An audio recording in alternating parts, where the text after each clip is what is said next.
As far as Russia as a military power goes, this has been a very sobering experience for the Russian military. What the Russians have achieved so far is to conquer about 2/3 of the Donbass region, which they say is the most important thing for them, and to establish this land bridge between the Donbass and Crimea, which was the territory that they conquered and annexed illegally in 2014. So they've taken about 20% of Ukrainian territory.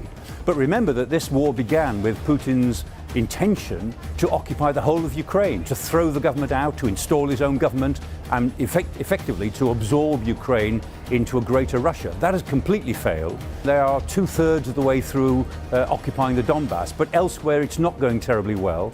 And the Russians look as if they are going to be caught over the winter with all of their military objectives only partly achieved.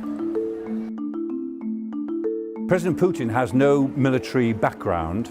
He was a regional KGB officer in Dresden, just one small city. That was his governmental role until, effectively, he became prime minister.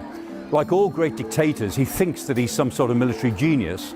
And in fact, I mean, what military decisions he has made, or we know that he has made, generally speaking, have proved to be disastrous. Again, like all dictators, people are frightened to tell him the truth. And he was not being told the truth, we think, by his military chiefs, Gerasimov, by his intelligence chiefs before the war began. And he seems to have had a very delusional grasp of what the situation in Ukraine really was. And as he has tried to, as it were, galvanize his military, it looks as if they've made the problem worse. Although they've got modern naval and air forces, their army is still relatively unreformed. And having gone into battle now for the first time since 1945, it's proved how poor it really is at conducting big operations.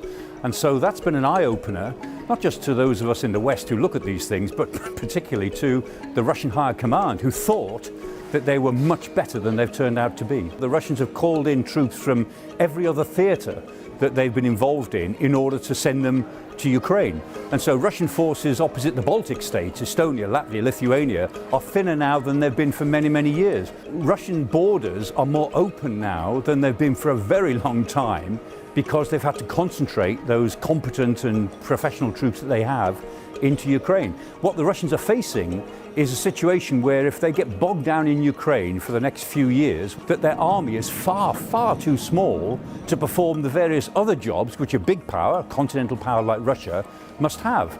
Not least, they don't have many troops looking after the border with China, and believe me, that's a border that really worries them. If they're worried about an invasion of the homeland, they should look at the number of Chinese troops the other side of the Ussuri River.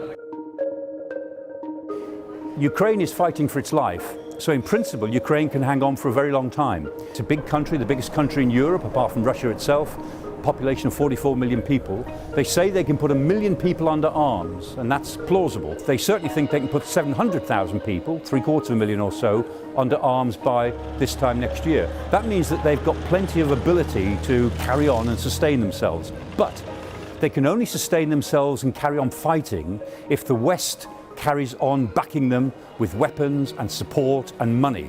And that's the big if.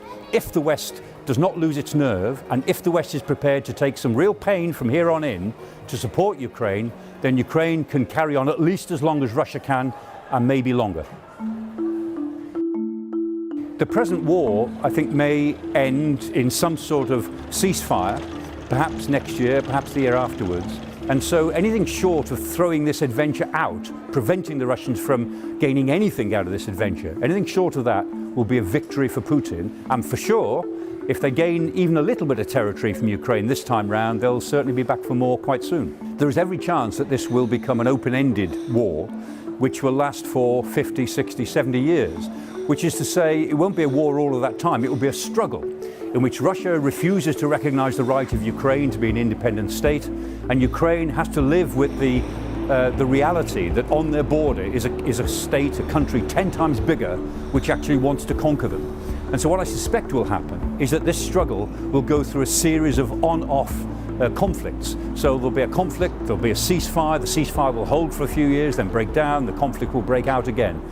This is a struggle which will carry on in Europe, on and off, for 2 or 3 more generations.